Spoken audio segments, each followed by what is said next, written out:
Seagram Music exclusive. I grew up like a savage.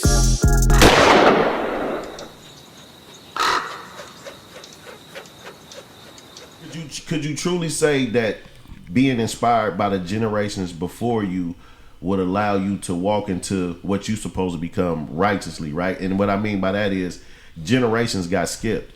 So when this generation we talking about came into it, they had just seen some cold shit. So the 20-year-old nigga in 1985 was sophisticated. Yes, because he's learning from what was the biggest influence in the streets. Right. The biggest influence in the streets was the drug, the mob. The mob. Yeah, the mob. The way they was moving around. You know what I'm saying? They was organized. Right. They was the cars that they drove. It had a certain kind of class to it. You could tell it's a street car. Right. But it had a certain type of class to it. It Right. wasn't all stupid looking. Right. You know, it wasn't all super loud and you know. You pull up at the light, your white man see the car and be like, wow, that's unique. Yeah, right. yeah. And it's nice, yeah, you know? Yeah. And today it's like a culture, but this new generation, they put all these big stupid rims on the cars and all this crazy stupid ass colors. paint. And I seen a car that was painted, had rims, and didn't have no door handles on it. No, you know, but he's still riding like it's, you know, like it's. And back then that was a no-no. Oh, you would have got, you would have talking about bad about something. I don't even think niggas know where to go get no bullshit done. You know what I'm saying? Like, it's like we just, you know, we knew to go get the engine done first before we go spend $7,000 on a paint job. We gonna get the engine did first. Right. And then when you go get painted, ain't no Earl Shop, it's Migos. It's Migos. You go up and down Bancroft and see clean shit broke down on the street. Yeah. For sure. See, and so it's like we learned a certain code to how we did everything, and I still operate under that code with my life, with my music, you know, everything. I do everything in a certain manner. I just can't throw nothing out. You know? Were you yourself into the cars at that time? Did you have the little clean Cougars? And I had a Caprice Classic, a '75 convertible Caprice Classic. Okay. I moved out here. You had a Bobby Brady. Yep, that's what I had. Yep. And I was staying off a seminary. Nah, it was all stock. It was all clean. I hadn't got to the rims and tires. You was working too much, man. I was hustling, you know, because you know when you get into the music. When I got into the music, it started out being fun, but like I said, I was a teenage father. Bills is piling up, you know. Money, man. I'm getting older. I can't. You know, I'm still trying to take care of my mom. I can't lean on her for nothing. So I'm, you know, so it started getting more real for me. So I started trying to. Like money got to come out. It got to come. It was coming though. It was coming. It was coming so much. I had to go up on prices, you know. And I can't really say. Maybe the 415 did it, because right after 415, I started working with Tupac, and that's where I came with my biggest record. So I gotta dig in more with 415, right?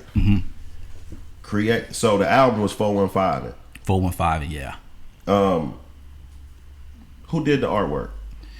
I don't know, to be honest with you. I think so. You said, I heard you say before, some cats out of LA. Some cats out of LA, which did explains it. the blue bandanas. Right. Yeah, because see, the cats in LA, which is what Snoop Dogg told me. Yeah, he's like, man, we thought y'all was Crips. 415 Crips. Thought we was Crips. Yeah. He was like, oh, they got Crips in the Bay. Which is crazy, right? We about to find out some hip hop history that I really don't know if anybody else thinks about but me, right? So we got the man True Black in here himself, right? Sieg has a song with Scarface, Gangsta Nip, that this man is on the song with, talking to Jay Prince. And Sieg's verse, he says, got your album cover full of punks wearing ski masks. For the life of me, I could not figure out who the fuck Sieg was talking about. Right? I never heard that. It could have been fucking Brand Nubian. I don't know. But in my mind, I was like, why is he getting that 415 like that? I never heard that. You never heard that? So Actions Speak Louder Than Words is one of my favorite songs ever. You know what I'm saying? Yeah, I remember the song, but I can't never recall. Or maybe I did hear it. It didn't really trip I didn't know why. Maybe I did hear it and it never really. But I knew Sieg was around some savagery, so I knew that he didn't give a fuck. You know what I'm saying? At that say time, what he wanted to say. Yeah. You know what I'm saying? But speaking of that, like, and what we talking about, that y'all look like gangbangers with A's hats on. That was all Jed. You know what I'm saying? Jed, he was real. We used to call him Secret Squirrel because he used to go do things without allowed us, letting us know. He would just go do some stuff. And he had a relationship with Eazy E. That's what I was told too. That Yeah. he got a lot of information from Eazy E on how and what to do. And he would just call and be like, "Oh, y'all got a photo shoot in 45 minutes. Yeah. Meet over here." Okay. Like, what? We ain't got no clothes or nothing. Yeah, He used to yeah. do stuff like that. Because that album covered almost that artwork. When you think about the vanity of an artist, right, and how you want to be known so bad when you first own, that's almost like a football player. That album cover, right? It's like the helmet envy because you don't know who them niggas is on that cover. Like, you know what I'm saying? What he did, he had the artists put little initials on our jackets. Okay. So Rich got 2 R's and D-Loke says D-Loke on it, and mine say was them like derbies on there? Like derbies with A's hats, Yeah. little cartoon characters, Which again, in turn, could have influenced Joe Cool, who did Snoop Dogg's album cover for. Well, I know we influenced a lot of people with that stuff Yeah, like that. yeah, yeah, and cartoon and artwork. even could have even I don't know, was Short Dogs in the House out already? Because that could have influenced Snoop too. I think that one came. I think Short Dog in the House came out Afterwards. Yeah. Okay, so 415 and dropped. And for the people that's born before, I don't know what year it changed. 415 was the area code for all of this. Yeah, this You used know to what be I'm saying? the It's a lot of guys with 415 tattoos, you know what I'm saying? For different reasons. You know what I'm saying? For sure. But they from right here. Right. So a lot of kids don't even know that. They like 415. They done added so many goddamn area codes since then. Out of control. You know what I'm saying? I'm sure we'll be getting another one soon. Yeah. That album drops 88, right? This 89. 89, right? What was it like when that hit the streets? It was crazy because like every car that was coming up and down the street was playing one of the songs off the album. Every time you heard somebody coming down the street, how it used to be. Short used to be the sound that was coming out of the cars. Right. Exactly.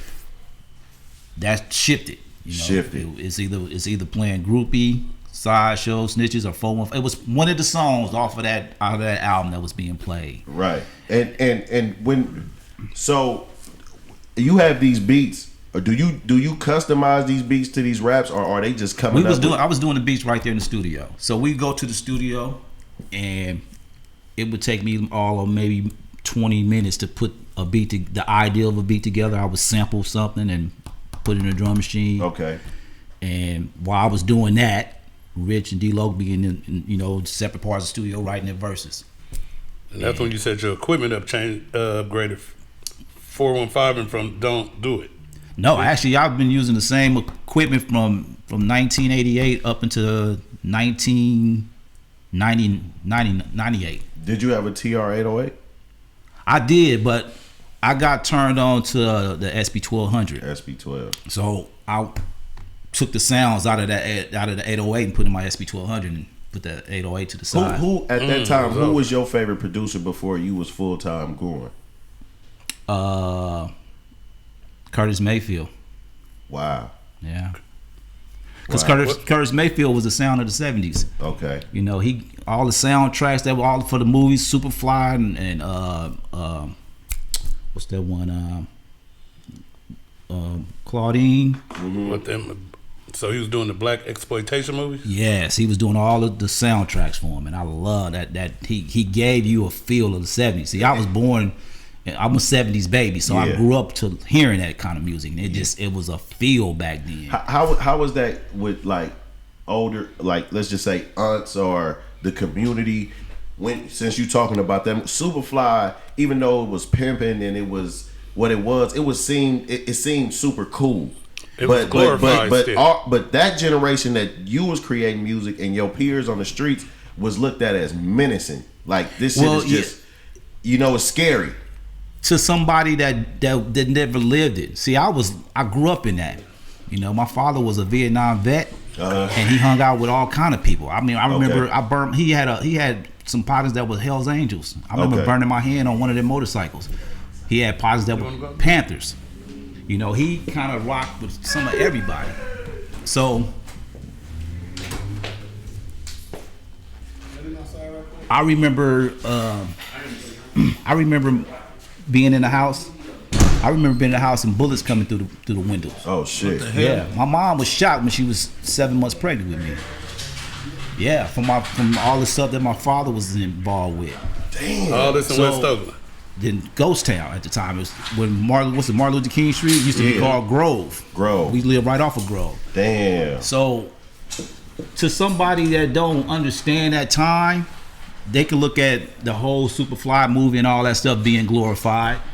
But for me, it was a real situation. You know, I grew up. Right. I'm in a household. I hear Curtis Living this. Mayfield playing. I hear Al Green playing, and I'm hearing dominoes slam on the table, and you know, loud music and cussing, and you know, I grew up in that kind of environment. So Right. it was all natural to me. Yeah.